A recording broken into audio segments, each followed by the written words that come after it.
আমি তোমার বলি আমি সাইমনের জন্য কোনো কন্ট্যাক্ট আছে?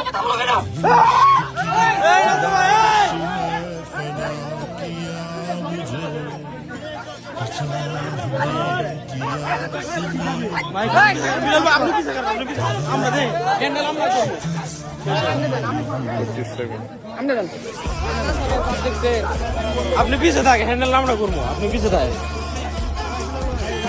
আমি বলি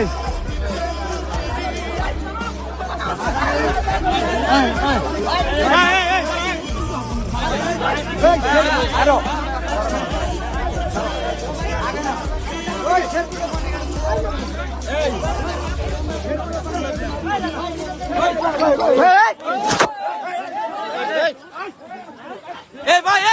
ভাই আপনি উত্তেজিত হন কে? ভাই সাহস দেখে ভাই আপনি ঝামেলা করেন। না সবাই কিন্তু বেশি মারামারি করেন।